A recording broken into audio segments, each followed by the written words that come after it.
Hi friends, అందరూ బాగున్నారా? ఈరోజు మేము కుక్కర్లో రైస్ కుక్కర్లో పితికిపప్పు కుష్కా చేస్తున్నాం అనమాట. మీలో ఈ పితికిపప్పు కుష్కా ఎంతమందికి ఇష్టమో కామెంట్ చేయండి. పితికిపప్పుతో చాలా రకాలు చేసుకోవచ్చు, కూరలు, ఫ్రైలు, ఇట్లా. నేనైతే రైస్తో చేస్తాను ఈరోజు. అలాగే మీకు ఈ పితికిపప్పు కుష్కా ఎంతమందికి ఇష్టమో లేదో కామెంట్ చేయండి. ఫస్ట్ దీన్ని రైస్ కుక్కర్ తీసుకొని దాంట్లో ఆయిల్ వేసి బిర్యానీ స్పైసెస్ అన్నీ వేసుకోవాలి. చెక్క, లవంగాలు, యాలక బొడ్లు, బిర్యానీ ఆకు, మరాఠీ మొగ్గ, అనాస పువ్వు, నేనైతే ఇది వాడినాను.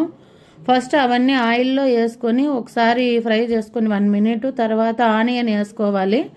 ఆనియన్ బాగా గోల్డెన్ బ్రౌన్ వచ్చేదాకా బాగా వేయించుకొని అది గోల్డెన్ బ్రౌన్ వచ్చిన తర్వాత కొద్దిగా అల్లం పేస్ట్, మనము బియ్యం ఎంత తీసుకుంటున్నామో దానికి సరిపడా అల్లం పేస్ట్ తీసుకొని బాగా కలుపుకోవాలి.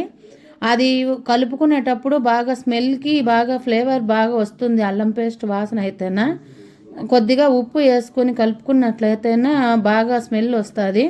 అది బాగా అట్లా వేయించుకున్న తర్వాత ఆయిల్లో టమాటాలు వేసుకొని బాగా మగ్గనివ్వాలి. టమాటాలు అంతా బాగా మగ్గిన తర్వాత ఆయిల్ అయితేనే పైకి తేలుతుంది.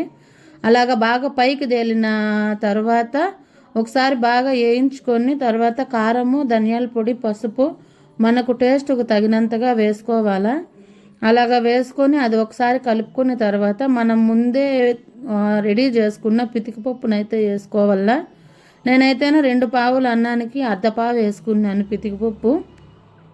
ఇదైతేనే కరెక్ట్గా సరిపోతుంది మాకు. అలాగే పితికిపప్పు వేసుకొని ఒకసారి బాగా ఆయిల్లో కలుపుకొని అంతా బాగా వేయించుకోవాలి. మసాలా మిశ్రమాన్ని అంతా వేయించుకొని తర్వాత నీళ్లు వేసుకోవాలి. నేనైతే 2 గ్లాసెస్కి 4 గ్లాసెస్ వేసుకున్నాను వాటర్. అయితేనా వాటర్ వేసుకొని బాగా ఫుల్ ఫ్లేమ్లో పెట్టుకొని బాగా మసలని వల్ల నీళ్ళు అయితేనే అట్లా బాగా మసిలిన తర్వాత మనకు కొద్దిగా కొత్తిమీర, కొద్దిగా పుదీనాకు తీసుకొని బాగా ఒకసారి దాంట్లో మనకు కావలసిన సైజులో కట్ చేసుకొని మసిలే నీళ్ళల్లో అయితే వేసుకోవాలా. ఒకసారి బాగా కలబెట్టుకొని తర్వాత బియ్యం వేసుకోవాలా. బియ్యం వేసుకొని బాగా కొద్దిగా హై ఫ్లేమ్లోనే పెట్టుకొని ఇట్లా కలబెట్టుకుంటా అప్పుడప్పుడు చూసుకుంటా ఉడకబెట్టుకోవాలా. ఇట్లా ఉడికే కొద్దీ నీళ్ళంతా ఇంకిపోయి అన్నం అయితేనే దగ్గర పడుతుంది. ఒకసారి బాగా కలబెట్టుకొని దానిపైన అయితేనే కొద్దిగా నెయ్యి వేసుకోవాలా. నెయ్యి వేయటం వల్ల ఫ్లేవర్ కంటెస్టెన్సీ అయితే బాగా కుదురుతుంది, అదే స్మెల్ కూడా బాగుంటుంది. ఇలా బాగా ఒకసారి కలుపుకొని తర్వాత దగ్గర పడిన తర్వాత సిమ్లో పెట్టుకోవాలా.